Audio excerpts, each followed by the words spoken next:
Olá pessoal, voltamos com mais um episódio do nosso Aprendiz de Bruxa. Nós vamos conversar aqui com a Ana, a nossa Uxa, e nós vamos fazer várias perguntas para ela sobre ali o tema: o que seria bruxaria e magia, quando se usa uma palavra, quando se usa outra. Bom, Ana, muito obrigada por você ter voltado. Eu agradeço muito. Então vamos começar ali com a nossa sessão de perguntas. Gostaria de saber de você uma explicação quando que a gente deve utilizar a palavra bruxaria e quando usar a palavra magia. Qual a diferença entre elas? É uma pergunta muito importante, porque é uma dúvida recorrente mesmo. O que acontece com... Eu vou começar pelo uso de bruxaria, né? Então, bruxaria vem como a tradição mais antiga, que começou lá com os celtas, depois teve entre os gregos, e tem a bruxaria natural.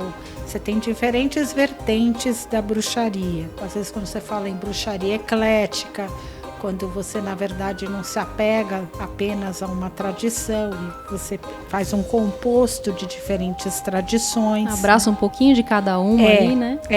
E aí tudo bem, né? Bruxaria elemental, por exemplo, que a gente já até comentou antes.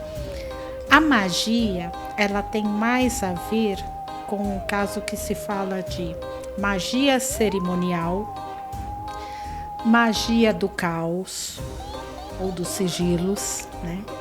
E, por exemplo, magia goétia, né? A magia está relacionada à palavra ritual ou não? Não, a magia está relacionada, na verdade, a formas que de alguma maneira dialogam com o cristianismo, com religiões convencionais, né?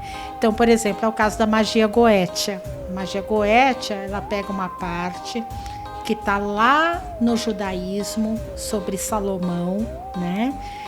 E que daí saiu a demonologia. Por quê? Porque uma das coisas que se diz sobre Salomão é que ele conseguiu aprisionar cento e tantos demônios. E ele fez com que esses demônios atendessem todos os desejos dele, né? Então aí é uma magia ritualística, né? Que você trabalha um ritual, mas pensando, por exemplo, nesse caso, né, da goétia, se inspirando nos demônios, mas os demônios num sentido que é bem diferente de como é tratado nas religiões cristãs. Eles não necessariamente significam o mal. Entendi. Eles significam assim, a questão pragmática do dia. Eu preciso de riqueza, então esses demônios vão me ajudar na riqueza.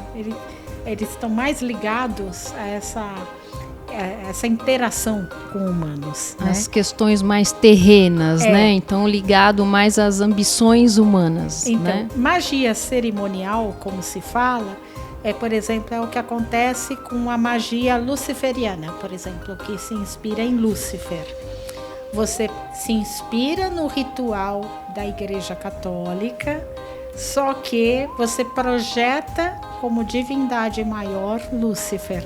Entendi. E até a ritualística é muito parecida, né? Pensando em missa, em sacerdotes. Então, assim, foi criado o termo magia como uma contraposição às religiões. Exatamente, tá. Exatamente. Já... E às vezes elas ficam com uma característica de ordem secreta, sabe? Certo. Ao passo que bruxaria é uma coisa que vem da natureza, uma coisa mais elementar. Porque a bruxaria, ela é mais, assim, da relação do homem com a natureza, né? Entendi. Então, com seres da natureza, ou mesmo na parte do politeísmo, como eu disse, né?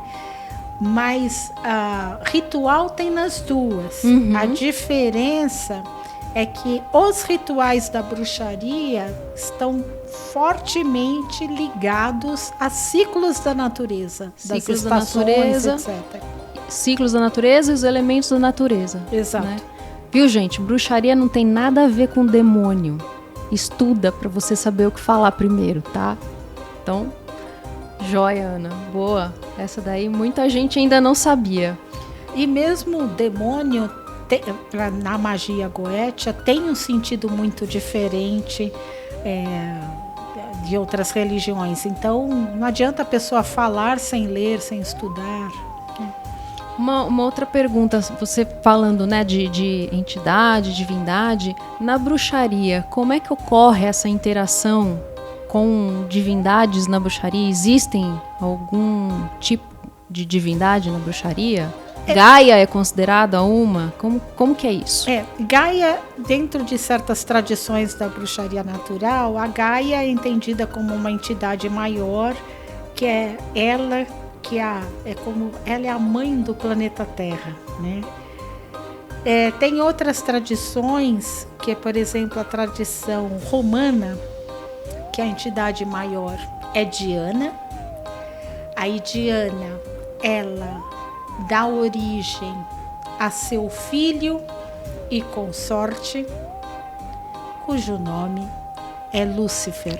Que isso veio muito antes do advento da Igreja Católica. Muito antes, muito Já antes. se usava esse nome como portador da luz. Exatamente. Ele na mitologia romana. Exato. Ele é portador da luz e do conhecimento. Então, na verdade, assim, Diana representa a sombra do universo. E Lúcifer representa a luz. O oposto. Exato. É a complementação. Você só define luz a partir da sombra. Entendi. Né? Então, essa é uma das vertentes. Agora, na prática, o que acontece, né? É assim, uma pessoa que se interesse, por exemplo, por Hecate, né? Aí, o que acontece? Aí ela faz um ritual e ela evoca Hecate. Só uma perguntinha aqui. Hecate é a deusa tríplice? Sim, porque ela representa a juventude, a jovem, a mãe e a anciã. Certo. Né? E esse ciclo está presente em outras divindades também, né? Então, no caso de Hecate, não quer dizer que você vai fazer uma oração para Hecate e pedir que Hecate resolva para você. Se eu monto o ritual e evoco Hecate, Hecate é uma força a mais, mas a principal força do ritual é minha. É de quem faz. É de quem faz, é a sua intenção. A divindade está ali só para dar uma forcinha extra. E aí, no caso, né, que a gente está falando aqui de Hecate, de Gaia, enfim, são vertentes diferentes da bruxaria. Bruxaria romana, bruxaria celta, né? E a bruxaria natural é baseada nos elementos da natureza. Isso. Né? E que são os 4 e o éter, isso, né? Que é o etéreo. Exatamente. Tá joia. Terra, fogo, água e ar e éter, né? Que é um princípio até de uma alquimia mesmo.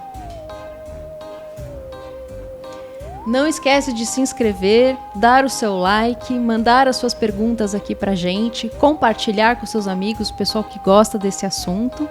E a gente vai voltar num próximo episódio perguntando pra Ana o que seriam as possessões, no caso da bruxaria, o que seriam as possessões demoníacas.